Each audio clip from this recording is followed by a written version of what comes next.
بسم اللہ الرحمن الرحیم ثم خیار البکر یبطل بالسکوت ولا یبطل خیار الغلام ما لم یقل ردیت او یجئ منہ ما یعلم انہ ردن وکذالک الجاریۃ اذا دخل بها الزوج قبل البلوغ۔ پھر باقرہ کا اختیار بلوغ کی بات چل رہی ہے۔ پھر باقرہ کا اختیار بلوغ سکوت کی وجہ سے باطل ہو جاتا ہے۔ مثلا نابالغی کی صورت میں شادی ہو گئی تو شادی ہو جانے ہی کی وجہ سے وہ باقرہ سیبہ نہیں بن جاتی ہے جب تک کہ اس کے ساتھ وطی نہ کی جائے۔ اگر نابالغی ہی میں جس شوہر سے شادی اس کی ہوئی اس نے وطی بھی کر لی اس سے تو اب سیبہ ہو جائے گی۔ تو وہی کہہ رہے ہیں کہ اگر نابالغہ کو خیار بلوغ ملا، باقرہ بھی ہے وہ، اور جس وقت بالغ ہو رہی ہے اس وقت بھی وہ باقرہ ہی ہے، اس وقت سیبہ ہو گئی، اس کا ذکر بعد والے مسئلے میں آئے گا۔ جس وقت نکاح ہوا اس وقت بھی باقرہ ہی ہے، اور جس وقت وہ بالغ ہو رہی ہے اس وقت بھی وہ باقرہ ہی ہے۔ اس کا مطلب یہ ہوا کہ اس نکاح کے سے لے کر کے اور بلوغ کی عمر کو پہنچنے کے بیچ میں اس کے شوہر نے اس سے وطی نہیں کی، قربت نہیں کی ہے، تو باقرہ ہی ہے، اسے اختیار بلوغ ہے۔ تو وہ خیار بلوغ جس طریقے سے جب ابتدائے نکاح ہو رہا تھا، یہ تو نکاح ہو چکا ہے نا، یہ تو نکاح ہو چکا، اب نکاح پر باقی رہنے کا معاملہ ہے، باقی رہے یا اس سے الگ ہو جائے۔ کرے جس طریقے سے ابتدائے نکاح کے وقت اگر وہ باقرہ تھی مگر بالغہ تھی، جب نہ اجازت اس سے مانگی جائے گی، باقرہ تھی بالغہ تھی، تو ابتدائے نکاح کے وقت جب اس سے اجازت لی گئی تو اس وقت اس کی جانب سے اگر سکوت پایا گیا تو وہ رضا مانی جائے گی۔ تو اسی طریقے سے عقد ابتدائی نکاح تو نہیں ہے، اب اس کو استمرار نکاح کہہ سکتے ہیں۔ استمرار نکاح کے وقت اگر وہ بالغ ہوئی، اسے خیار تھا، مگر اس نے کیا کیا، سکوت اختیار کیا۔ جس مجلس میں بالغ ہوئی اسی مجلس میں اس نے سکوت اختیار کیا، تو یہ سکوت اختیار کرنا رضا مانا جائے گا۔ جیسے ابتدائے نکاح کے وقت سکوت جب اجازت طلب کی گئی تھی تو سکوت رضا مانا گیا تھا، اسی طریقے سے یہاں پر بھی سکوت رضا ہوگا، اور اس کا یہ اختیار آخر مجلس تک ممتد بھی نہیں ہوگا۔ جس مجلس میں وہ بالغ ہوئی، دو صورتیں یہاں پر ہیں، بالغ ہو اور اسے معلوم ہو کہ میرا نکاح ہوا ہے۔ یہ معلوم ہونا کوئی ضروری نہیں ہے کہ مجھے خیار بلوغ شریعت کی جانب سے ملا ہوا ہے، یہ ضروری نہیں ہے کہ اگر نہ معلوم ہو تو پیچھے آ چکا ہے۔ تو اسے معلوم بھی ہو اور وہ بالغ بھی ہوئی ہو، اور اگر بالغ تو آج ہوئی مگر اسے اپنے نکاح کا علم نہیں، تو جس مجلس میں اسے نکاح کا علم ہوگا اس مجلس کا اعتبار کیا جائے گا، کیونکہ بغیر علم نکاح کے بالغ ہو جانا یہ کافی نہیں ہے خیار بلوغ کو استعمال کرنے کے لیے۔ کہاں تصرف کرے گی وہ؟ تصرف کا تو حق اسے ملا، مگر محل تصرف کہاں یہاں پر ہے جب معلوم ہی نہیں اسے ہے۔ تو اس لیے جس مجلس میں وہ بالغ ہوئی اور پہلے سے اپنے نکاح کا علم اسے ہے، اسی مجلس میں یا تو وہ کیا کرے، رد کر دے، یا یہ کہ اگر سکوت اس نے اختیار کیا تو وہ سکوت رضا مانا جائے گا، اور رد کرنے کا اختیار مجلس کے آخر تک ممتد نہیں رہے گا۔ جیسے آپ کی یہ گھنٹی پہلی ہے، یہ پوری گھنٹی آپ کی کیا ہوگی، ایک مجلس بن سکتی ہے، یہ پوری گھنٹی 50 منٹ کی یا 1 گھنٹے کی، یہ پوری ایک مجلس میں، تو آپ برابر یہاں پر بیٹھے ہوئے ہیں، اس کے بعد ہی آپ نکل کر کے وہاں جا سکتے ہیں۔ تو مجلس کے ابتدا میں اس بالغ ہوئی، تو اب مجلس کے اختتام تک یہ اختیار باقی نہیں رہے گا، اسی وقت بلا توقف وہ یا تو رد کرنا ہے تو رد کر دے، اور اگر اسی وقت بلا توقف اس نے سکوت اختیار کیا تو جیسے سکوت اختیار کیا وہ کیا ہو جائے گی، وہ اس کا اختیار باطل ہو جائے گا۔ اب سوال آپ کر سکتے ہیں کہ اگر وہ بالغ ہوئی ایسی جگہ کہ جہاں پر کوئی ہے نہیں کہ جس کے سامنے اپنے نکاح کو رد کرے، وہ بھائی کیسے وہ کرے گی؟ تو دعویٰ ہی تو صرف رہ جائے گا، ہاں میں نے اسی وقت کر دیا تھا، تو مانا کیسے جائے گا؟ تو دو گواہوں کو نہ پائے وہ ایسی جگہ پر وہ بالغ ہوئی، تو ایسی صورت میں کیا کرے؟ یا رات میں سو رہی ہے، سونے کا وقت ہے، تو اس وقت دم دیکھا اس نے اور بالغ ہوئی، تو اس وقت کیا کرے گی؟ تو اس ایسی صورتحال کے لیے حکم یہ ہے کہ وہ اپنے آپ کو اختیار کر لے، یعنی یہ طے کر لے اپنے دل میں کہ میں نے اپنے آپ کو اختیار کیا، یعنی نکاح کو ختم کر دیا، فسخ کر دیا۔ پھر جیسے ہی صبح ہو دو گواہوں کے سامنے وہ اپنے اس فسخ کا اقرار کرے اور بتا دے دیکھو تم دونوں گواہ ہو جاؤ اور میں بالغ ہوئی اس وقت، اس لیے میں اپنے اختیار کو استعمال کرتے ہوئے نکاح کو فسخ کرتی ہوں۔ چلیے کہہ رہے ثم خیار البکر یبطل بالسکوت، پھر باکرہ کا اختیار بلوغ سکوت سے باطل ہو جاتا ہے، چونکہ سکوت رضا ہے، اور یہ اختیار کس کے لیے ملا ہے؟ عدم رضا کے لیے۔ کس بات کا اختیار اسے ملا ہے؟ عدم رضا کے لیے، چاہے تو عدم رضا وہ ظاہر کر دے، اور اس کا سکوت رضا مانا جاتا ہے، تو عدم رضا اور رضا یہ دونوں جمع تو ہو نہیں سکتے ہیں۔ جب سکوت رضا ہے تو پھر عدم رضا کہاں باقی رہ جائے گی؟ ولا یبطل خیار الغلام ما لم یقل رضیت او یجی، یہ مجزوم ہے، اسی یقل کے اوپر عطف ہے۔ اور لڑکے کا اختیار، لڑکا جو نابالغ تھا اسے خیار البلوغ ملتا ہے، تو اس لڑکے کا خیار بلوغ نہیں باطل ہوگا جب تک کہ وہ اپنی زبان سے نہ کہہ دے کہ میں راضی ہوا اس نکاح پر، یا یہ کہ اس کی جانب سے کوئی ایسی چیز آ جائے، صادر ہو جائے، کوئی ایسا عمل کہ یعلم انہ رضن، جو اس بات کو بتائے کہ یہ تو رضامندی ہے اس کی جانب سے، جیسے اس کو بوسہ لے لیا، اس کو قریب کر لیا، یا کہ اسے مہر ابھی تک نہیں دیا تھا مہر اس نے دے دیا، کوئی بھی ایسی چیز پا لی جائے۔ وَكَذَلِكَ الْجَارِيَةُ إِذَا دَخَلَ بِهَا الزَّوْجُ قَبْلَ الْبُلُوغِ، اور اسی طریقے سے، کس کی طریقے سے؟ لڑکے کی طریقے سے۔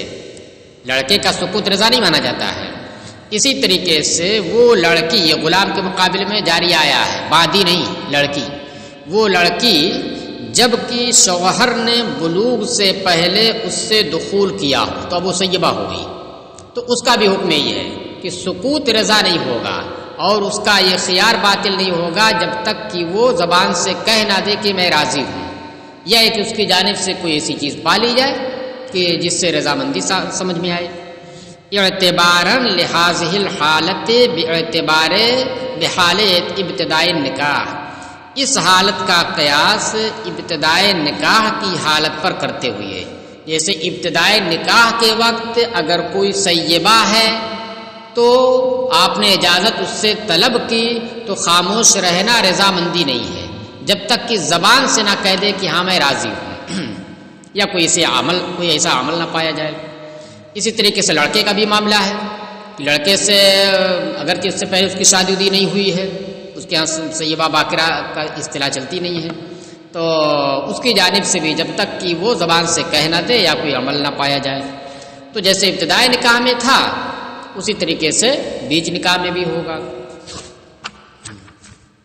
پھر وہ خیار البلوغ فی حق البکر لا یمتد الی آخر المجلس، پہلے تو یہ رہی بات کہ سکوت رضا ہے، کہہ رہے ہیں کہ یہ کب تک وہ رد کر سکتی، جب تک کہ رد نہ کر دے، رد کر دے تو فسخ ہو جائے گا، تو کب تک اسے رد کرنے کا اختیار ہے؟ بھائی ابھی بالغ ہوئی فوراً وہ خاموش رہی، 1 گھنٹے کے بعد وہ کہہ رہی ہے اسی مجلس کے اندر، تو اسی کو کہہ رہے کہ اور باکرہ کے حق میں خیار بلوغ یہ آخر مجلس تک ممتد نہیں ہوتا ہے، کہ مجلس کے آخر تک ممتد ہو نہیں، اسی وقت بہار شریف میں لکھا کہ اگر اس نے توقف کیا تھوڑی دیر کے لیے بھی تو اس کا وہ سکوت اتنی دیر کے لیے یہ رضا ہو جائے گا۔ ولا یبطلو، اس لیے بتایا کہ اگر کہیں ایسی جگہ ہے جہاں پر وہ ظاہر نہیں کر سکتی ہے تو خود اپنے آپ کو یوں ہی اختیار کر لے اور پھر جیسے دو گواہ ملے اور ان کے سامنے اس بات کا اظہار کر دے۔ ولا یبطل بالقیام فی حق السیب والغلام، اور سیبہ اور لڑکے کے حق میں یہ خیار بلوغ مجلس سے کھڑے ہو جانے کی وجہ سے باطل نہیں ہوتا ہے، یعنی کہہ لیجئے کہ یہ افراط اور تفریط ہے، ایک جانب تفریط ہے ایک جانب افراط ہے، کہ باقرہ کے حق میں تو مجلس کے اخیر تک ممتد نہیں ہو رہا ہے فوراً، اور باقرہ کے علاوہ سیبہ اور لڑکے کے حق میں کیا ہے، مجلس تو مجلس کتنی مجلسیں برخاست ہوتی رہے جب تک کہ اس کی جانب سے اظہار نہ ہو جائے رضامندی کا تب تک جو ہے اسے اختیار رہے گا۔ لأنه ما ثبت بإثبات الزوج، اس لیے کہ دیکھیے اب ایک ہے خیار عتق اور ایک ہے شوہر کی جانب سے خیار۔ یہ کیا تھا؟ خیار بلوغ، یہ قدرتی طور پر ہے، بالغ ہونا کسی کے اس سے عمل سے تھوڑی ہے، قدرتی طور پر ہے۔ اس کے برمقابل کیا آتا ہے؟ خود جو ہے خیار عتق، یہ کس کی جانب سے ہوتا ہے؟ یہ آقا کی جانب سے ہوتا ہے کہ وہی آزاد کرے گا، آزاد کرنے کے اوپر خیار موقوف ہے، آزاد کرنے کا مطلب کیا ہوا، اسے خیار مل رہا ہے۔ اسی طریقے سے میاں بیوی ہیں تو شوہر نے بیوی کو اختیار دے دیا، یعنی سمپل شادی ہوئی ہے، اس میں کوئی اس طرح کی بات نہیں ہے، آرام سے زندگی گزار رہے ہیں۔ اب اس نے شوہر نے کیا کیا، بیوی کو اختیار دے دیا کہ تم چاہو تو اپنے آپ کو اختیار کر لو اور چاہو تو نکاح کو باقی رکھو، نہیں چاہو تو طلاق لے لو اور چاہو تو نکاح کو باقی رکھو۔ تو اب دیکھیے ان دونوں میں، خیار عتق میں اور خیار مخیرہ میں، اس کو کیا کہیں گے، خیار مخیرہ، خیار مفوضہ، تو ان دونوں میں جو اختیار مل رہا ہے اس مادی بیوی کو یا ایک ویسی بیوی کو جسے اختیار دیا ہے، یہ ایک بندے کی جانب سے ہو رہا ہے، یہ ایک بندے کی جانب سے کہ ثابت کرنے کی وجہ سے ثابت ہو رہا ہے، اور اس طرح سے جب اختیار ثابت ہو تو وہ مجلس تک برقرار رہتا ہے، مجلس کے آگے نہیں جاتا ہے۔ کہاں تک رہتا ہے؟ مجلس تک ہی رہتا، ماورائے مجلس تک نہیں پہنچ پاتا ہے۔ اور یہ والا اگر ایسا نہ ہو، کسی کے ثابت کرنے سے، شوہر کے ثابت کرنے سے ثابت نہ ہوا ہو، تو پھر ایسی صورت میں مجلس کے آگے تک بھی ممتد ہوگا۔ کہاں تک؟ مجلس کے آگے تک ممتد ہوگا۔ اب معاملہ یہ کہ یہ عدم رضا کی بات ہے، یہ اختیار کس بات کا ہے؟ عدم رضا کا، کہ چاہے تو وہ اپنی عدم رضا ظاہر کر دے۔ اب معاملہ ہے کہ عدم رضا اور رضا یہ دونوں جمع نہیں ہو سکتے ہیں، باقرہ ہے تو اس کا خاموش رہ جانا رضا ہے، اب جب رضا ہو گئی تو عدم رضا کا کیا مطلب؟ اور لڑکا ہے یا سیبہ ہے تو اس میں ابھی بھی عدم رضا کا اختیار ہے جب تک کہ رضا نہ پالی جائے، اور خاموش رہنا یہ رضا نہیں ہے، خاموش رہنا یہ رضا نہیں، اس لیے جب تک چلے گا جب تک وہ باقی رہے گا اختیار۔ کہہ رہے لأنہ ما ثبت بإثبات الزوج، ان دونوں کا اختیار کیا ہے؟ مجلس سے کھڑے ہو جانے سے باطل نہیں ہو جاتا ہے کہ مجلس ہی تک رہے۔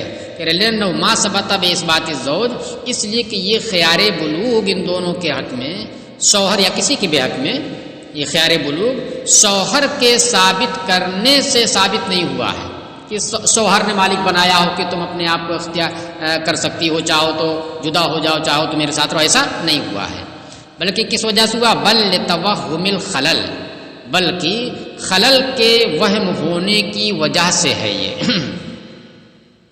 کہ اس بات کا وہم ہے کہ قصور شفقت کی وجہ سے مصلحت نکاح کی پوری رعایت اس کے ولی نے نہ کی ہو، جس نے نکاح کیا ہے، تو ایک وہم ہے، اسی وہم کی وجہ سے ہو بھی سکتا ہے کہ خلل واقعی پیدا ہوا ہو، تو اسی توہم خلل کی وجہ سے یہ ہے۔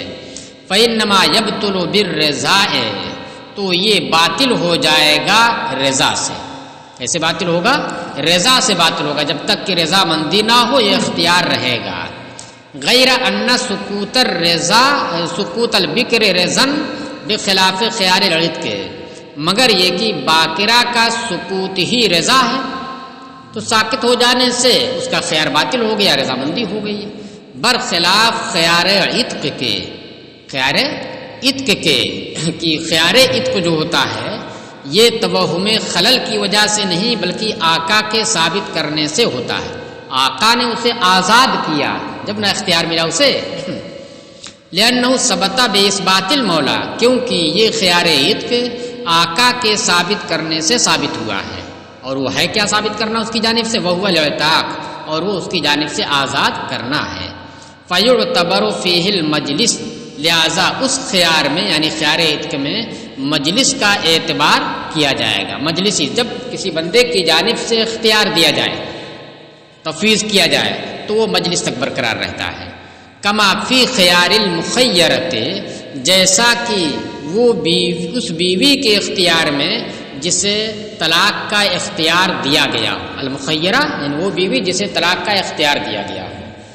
آسان سمپل شادی ہے، شوہر نے اپنی بیوی کو کہا کہ میں تمہیں اختیار دیتا ہوں، چاہو تو تم نکاح کو باقی رکھو اور چاہو تو تم طلاق لے لو، تو وہاں پر کیا ہوگا؟ ایسی ہوگا جیسے خیار عتق ہے، کہ خیار عتق بھی ایک بندے کی جانب سے یعنی آقا کی جانب سے ثابت کرنے سے ثابت ہوا ہے، اسی طریقے سے مخیرہ کے اندر جو خیار طلاق ہے، کیا ہے؟ طلاق دینے کا اختیار، وہ کس کی جانب سے ثابت ہوا ہے؟ کسی اور چیز کی وجہ سے نہیں بلکہ مستقل طور پر شوہر کے سپرد کرنے سے، مالک بنانے سے ہوا ہے۔ تو جب اس طریقے سے کسی بندے کی جانب سے ثابت کرنے سے ثابت ہو تو وہ اختیار اسی مجلس تک رہتا ہے، جس مجلس میں اس نے کہا اسی مجلس تک رہے گا، چاہے تو اختیار کرے چاہے تو ختم۔ مجلس ختم ہوگی، کچھ بھی اس نے استعمال نہیں کیا تو وہ ختم ہو جائے گا۔ جیسے خرید و فروخت ہے، خرید و فروخت ہے، ہم نے کیا کیا؟ ایجاب کیا کہ میں نے یہ سامان آپ سے بیچا، یعنی یہ سامان آپ سے بیچا، تو اب آپ کو اختیار ہے، آپ کو اختیار ہے، چاہے تو آپ اسے خرید لیں اور چاہے تو اسے آپ رد کر دیں، اور یہ اختیار آپ کو کب تک رہے گا؟ اسی مجلس تک رہے گا جس مجلس میں ہماری جانب سے ایجاب ہوا ہے۔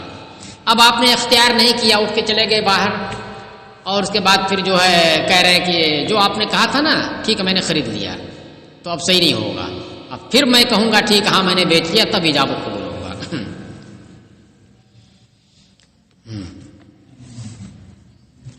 ثم الفرقۃ بخیار البلوغ لیس بطلاق۔ اب دیکھیے ایک دوسرا فرق ہو رہا ہے، ایک ہے مخیرہ کا اختیار، ایک ہے مخیرہ کا اختیار، اور ایک ہے خیار بلوغ کی وجہ سے اختیار کرنا اپنے آپ کو، تو دونوں میں فرق ہے۔ مخیرہ میں کیا ہوتا ہے؟ شوہر جس طلاق کا مالک تھا اسی طلاق کو اپنی بیوی کے سپرد کر دیا، چاہو تو تم لے لو اور چاہو تو برقرار رکھو۔ تو اب اگر وہ لے گی تو کیا ہوگی؟ یہ جدائی کیا کہلائے گی؟ طلاق کہلائے گی، کیونکہ طلاق ہی کا یہ مالک تھا اور طلاق ہی کا اس سے اپنی بیوی کو مالک بنایا ہے۔ اگر وہ اختیار کرتی تو کیا اختیار کرنا کہا جائے گا؟ صرف جدائی نہیں، وہ جدائی جو طلاق کی شکل میں۔ اور یہاں پر معاملہ کیا ہے؟ خیار بلوغ میں ایسا نہیں ہے، خیار بلوغ میں ایسا نہیں ہے، بلکہ اس میں چونکہ توہم خلل کی وجہ سے اس نکاح کو فسخ کرنے کا اختیار ہے، تو اس وجہ سے یہ فرقت جو ہوگی وہ طلاق نہیں ہوگی، کیونکہ اگر اسے آپ طلاق مانیں تو یہ فرقت جہاں لڑکے کی جانب سے ہوتی ہے وہیں پر لڑکی کی جانب سے بھی ہوتی ہے۔ یہ جدائی جہاں پر لڑکے کی جانب سے ہوتی ہے تو لڑکے کی جانب سے تو ٹھیک ہے، آپ کہہ سکتے ہیں کہ لڑکے نے جدائی کر دی یعنی طلاق دے دیا، ہاں، اور لڑکی کی جانب سے اگر ہوگی تب وہاں پر اگر یہ چیز پائی جائے کہ لڑکی نے بالغ ہوئی اور اس نے اختیار کیا کہ نہیں میں اسے ختم کرتی ہوں، تو کیا لڑکی کو بھی اختیار رہتا ہے طلاق کا؟ لڑکی کو تو اختیار نہیں رہتا، مگر جدائی کا اختیار ہے۔ اس وجہ سے یہ جدائی جو خیار بلوغ کی وجہ سے ہوتی ہے، یہ جدائی طلاق نہیں ہوگی۔ پھر فرق کیا ہوگا؟ جدائی تو ہو ہی رہی ہے نا، چاہے طلاق ہو چاہے بغیر طلاق کے ہو، فرق کہاں ظاہر ہوگا؟ اس کا فرق اس طور پر ظاہر ہوگا کہ اب اگر طلاق اسے مان لیا جائے، جیسے مخیرہ میں طلاق جب مان لیا جائے گا تو ایسی صورت میں بعد میں جب وہ دونوں نکاح کریں گے تو ایک طلاق ہو گئی، اب 2 ہی طلاق کا وہ مالک رہے گا، 3 طلاق کا مالک نہیں رہے گا۔ اور جب صرف جدائی مانی جائے، طلاق نہ مانی جائے، تو پھر دوبارہ جب کبھی یہ دونوں نکاح کریں گے تو 3 طلاق کے مالک رہیں گے۔ یہاں فرق ظاہر ہوگا، ورنہ جدائی تو جدائی ہے، یہاں پر بھی الگ وہاں پر بھی الگ۔ کہ ثم الفرقۃ بخیار البلوغ، پھر خیار بلوغ کی وجہ سے جدائی لیس بطلاق، یہ طلاق نہیں ہے، لأنها تصح من الانثى، اس لیے کہ یہ جدائی تو مؤنث کی جانب سے بھی صحیح ہے، اسے بھی تو خیار بلوغ ملتا ہے، جبکہ وہ طلاق ولا طلاق الیہا، جبکہ طلاق اس کے سپرد نہیں ہے، شریعت نے اس کے سپرد طلاق نہیں کی ہے۔ دوبارہ نکاح کرنے سے تینوں طلاق واپس آ جاتے ہیں، تینوں طلاق واپس آ جاتے ہیں۔ کب؟ دوبارہ نکاح کرتے ہیں، دوبارہ نکاح کرنے سے جتنے طلاق کا مالک تھا تینوں کا مالک ہو جاتا ہے پھر سے۔ نہیں، کس صورت میں الگ ہوا تھا یہ دیکھنا پڑے گا نا، کس صورت میں وہ الگ ہوا تھا، 3 طلاق دینے کے بعد ہوا تھا یا ایک طلاق سے ہوا تھا؟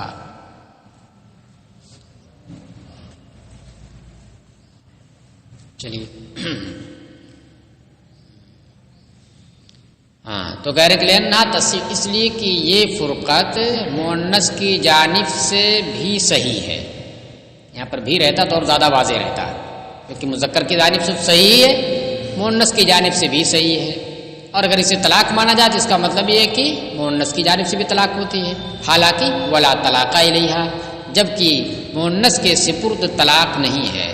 وقضا بخیار العتق، اور اسی طریقے سے خیار عتق کی وجہ سے بھی، لما بینا، اسی وجہ سے جو ہم نے بیان کیا ہے مطلب کہ خیار عتق ہے تو خیار عتق کسے ملتا ہے؟ مؤنث کو ملتا، باندی کو، یہی نا ہے، خیار عتق باندی کو ملتا ہے، کیونکہ اسی کے اوپر ضرر ہوتا ہے، غلام کے اوپر ضرر نہیں ہوگا خیار عتق یہ آزاد ہونے کی صورت میں، نہیں، یہ جب آزاد ہوتی ہے تو ضرر اس کے اوپر ہوتا ہے، اس لیے اس مؤنث کو خیار عتق ملتا ہے۔ تو کہہ رہے ہیں کہ خیار عتق اگر ہو تو خیار عتق کی صورت میں اگر وہ نکاح کو ختم کر دے تو یہ بھی کیا فرقت کیا کہلائے گی؟ طلاق نہیں، بلکہ یہ فرقت فسخ کہلائے گی بغیر طلاق کے۔ دلیل کیا ہے؟ لما بینا، اسی دلیل کی وجہ سے جو ہم نے بیان کیا۔ کون سی دلیل؟ وہی کیا کہا کہ بھائی اگر اسے طلاق مانتے ہیں تو طلاق کہیں مؤنث کی جانب سے تھوڑی ہوتی ہے، جبکہ یہ مؤنث کی جانب سے بھی صحیح ہے۔ تو اوپر والے اور ان دونوں میں جانتے کیا فرق ہے؟ اوپر والے میں یہ کہا جائے گا کیونکہ یہ فرقت مؤنث کی جانب سے بھی صحیح ہے، اور نیچے والے میں کیا کہیں گے؟ کیونکہ یہ فرقت مؤنث کی جانب سے ہی صحیح ہے۔ غلام کی جانب سے نہیں نا ہے، غلام کا نکاح آقا نے کر دیا پھر آزاد کر دیا، تو خیار عتق سے ملتا نہیں ہے، خیار عتق کس کو ملتا ہے؟ باندی کو ملتا ہے۔ تو اس لیے اس میں کیا کہیں گے آپ؟ کیونکہ یہ جدائی مؤنث کی جانب سے ہی صحیح ہے، اور اوپر والی جدائی کیا تھی؟ مؤنث اور مذکر دونوں کی جانب سے صحیح تھی۔ چلیے، بخلاف المخیرۃ، برخلاف مخیرہ کے، کہ جسے شوہر نے طلاق کا اختیار دے دیا ہو، لأن، تو اس صورت میں کیا طلاق مانی جائے گی؟ کیوں؟ لأن الزوج هو الذی ملکها وهو مالک للطلاق، اس لیے کہ شوہر ہی نے اسے مالک بنایا ہے طلاق کا، اور وہ طلاق کا مالک تھا، طلاق کا مالک تھا اور طلاق ہی کا اس نے مالک بنایا، اسی کو اختیار کرے گی تو طلاق واقع ہوگی۔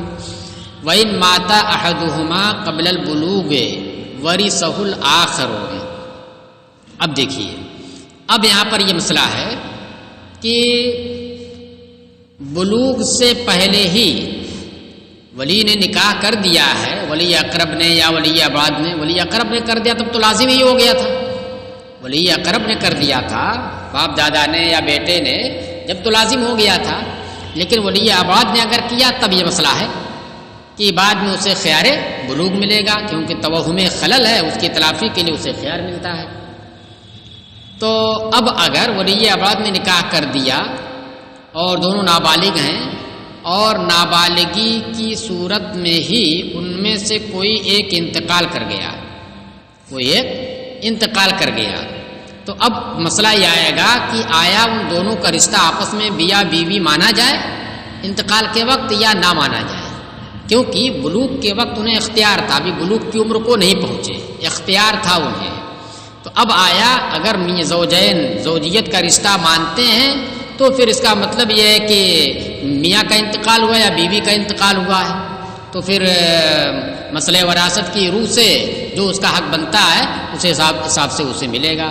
تو اسی کو کہہ رہے ہیں کہ ہاں یہاں ہوتا ہے بلوغ سے پہلے انتقال کرے، یعنی ابھی خیار بلوغ ملا ہی نہیں تھا جب بھی وارث ہوگا، اور اگر بلوغ کے بعد انتقال کرے اور گواہوں کے سامنے اس نے اقرار بھی کر لیا کہ ہاں میں نے جدائی کر دی، مجھے رشتہ پسند نہیں ہے، لیکن چونکہ اس میں قضائے قاضی کی بھی شرط ہے، ابھی قضائے قاضی نہیں ہوا ہے، اتنے میں انتقال ہو گیا، کیونکہ جب تک قضائے قاضی نہیں ہوگا جب تک یہ نکاح بدستور باقی رہے گا، یہاں تک باقی رہے گا کہ اگر وہ شوہر چاہے تو اس سے وطئی بھی کر سکتا ہے جب تک تفریق نہ کر دے قاضی. تو بلوغ کے بعد سب کچھ ہو جانے کے بعد لیکن قاضی نے ابھی تفریق نہیں کی ہے، اس سے پہلے انتقال اگر ہوا تو اس صورت میں بھی وارث ہوں گے.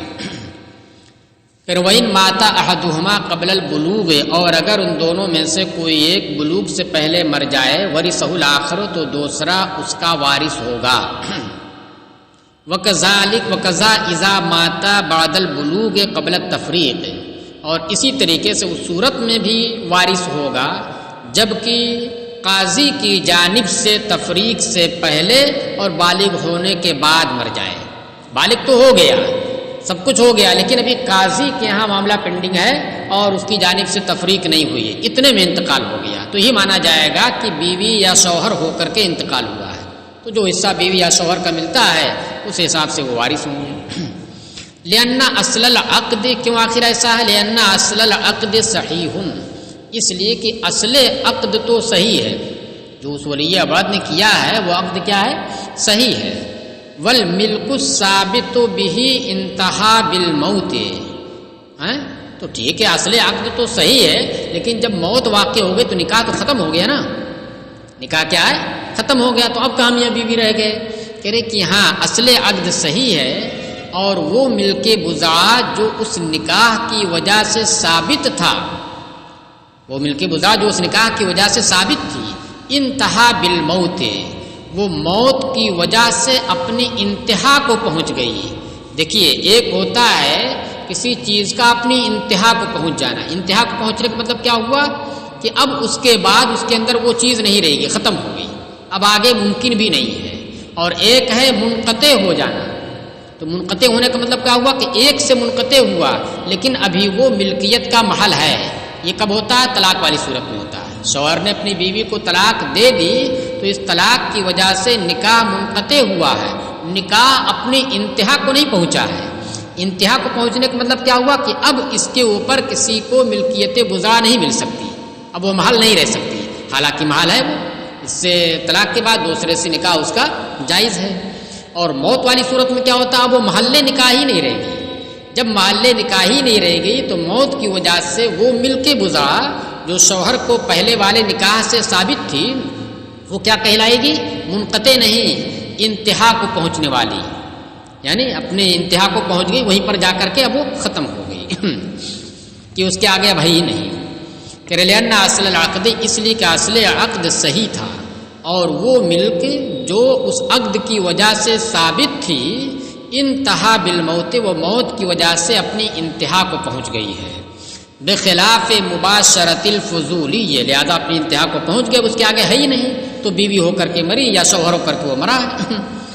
بخلاف مباشرت الفضولی اذا مات احد الزوجین قبل الاجازت، برخلاف فضولی کے عقد کرنے کے، اگر کسی فضولی نے یعنی نہ تو وہ ولی ہے اور نہ ولی کا وکیل یا قاصد ہے، تو اس کو کیا کہا جائے گا؟ فضولی کہا جائے گا، یعنی بے طلب استاذی کرنے والا ہو گیا وہ، بے طلب استاذی کر رہے، شریعت نے اس سے طلب نہیں کیا کہ تم اس کا نکاح کراؤ، فضولی ہو گیا۔ اب اس نے عقد نکاح کر دیا، فضولی بن کر کے اس نے عقد نکاح کر دیا، کبھی دونوں جانب سے فضولی ہوتا ہے، کبھی ایک جانب سے فضولی ہوتا ہے، یہ سب آگے بحث آئے گی کون سب بحث آئے گی کہ کس صورت میں اس فضولی کا جو ایجاب ہے یا قبول ہے بالکل ختم ہو جائے گا، کوئی مطلب نہیں رکھے گا، اور کس صورت میں رہے گا مگر موقوف ہو کر باقی، یہ پوری بحث آگے آئے گی۔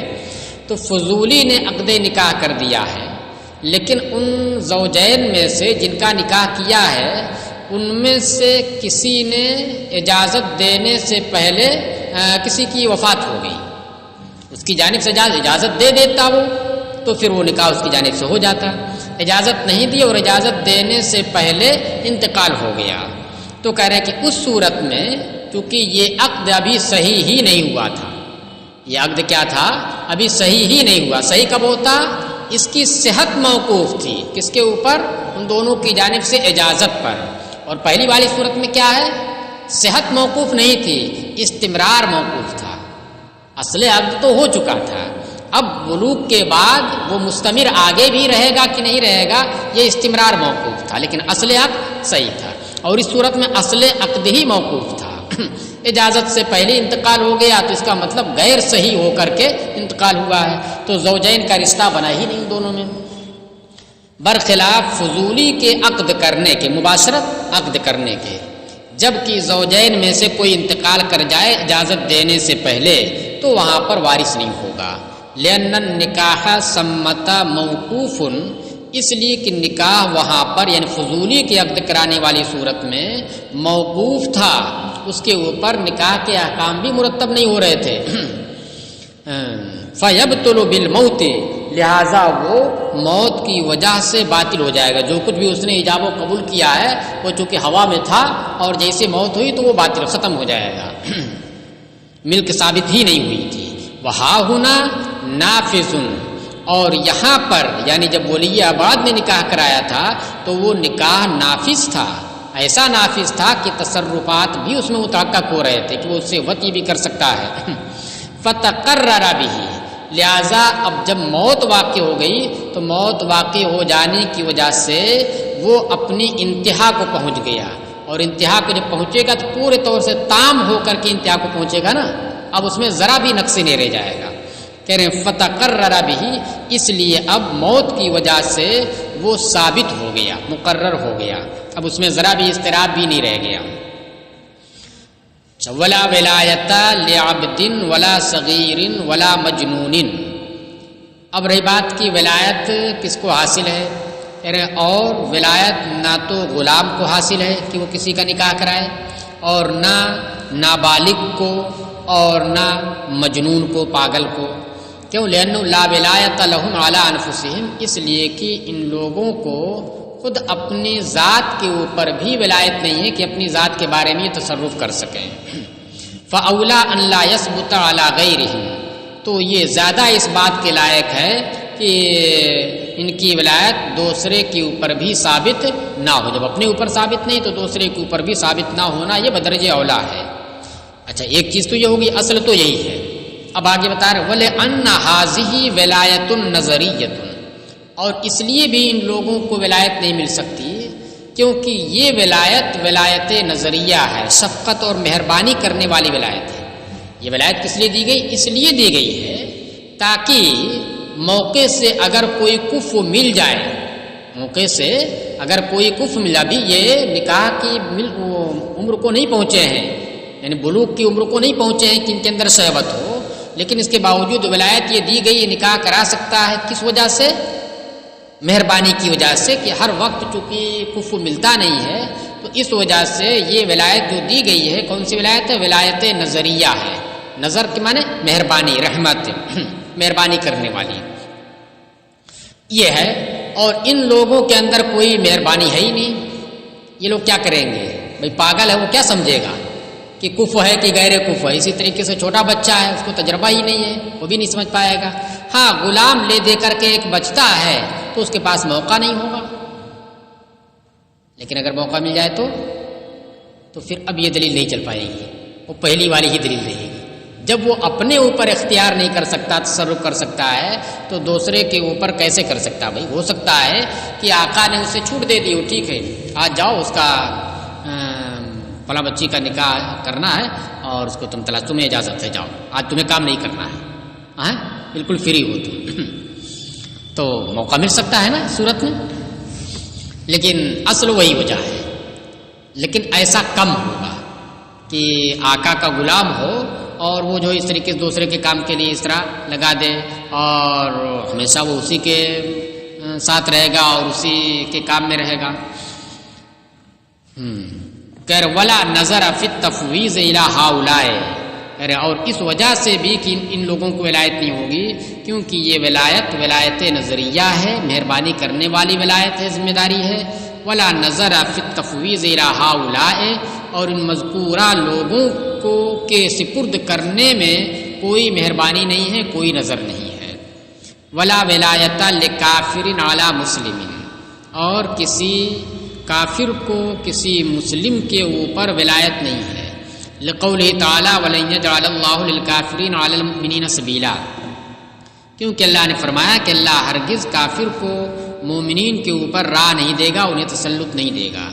ولہذا لا تقبل شہادتہ علیہ، اور اسی وجہ سے اس کی گواہی مومن کے خلاف قبول نہیں کی جاتی، کے خلاف موافق نہیں۔ ولا یتوارثان، اور نہ یہ دونوں ایک دوسرے کے وارث ہوتے ہیں، ایک دوسرے کے اگرچہ رشتہ ہے ابوت و بنوت کا مثال کے طور پر، لیکن ایک کافر ہے اور ایک مومن ہے تو ایک دوسرے کا وارث نہیں ہوگا۔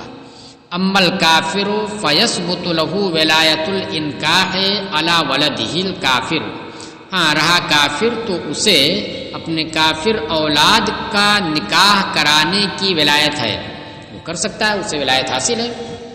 لقولہ تعالی والذین کفروا بعضهم اولیاء بعض، کیونکہ اللہ نے فرمایا کہ اور وہ جنہوں نے کفر کیا تو وہ ایک دوسرے کے اولیاء ہیں، ایک دوسرے کے ذمہ دار ہیں۔ ولہذا تقبل شہادتہ علیہ، اور یہی اختیار ہونے کی وجہ سے ایک کافر کی شہادت دوسرے کے خلاف قبول کی جاتی ہے۔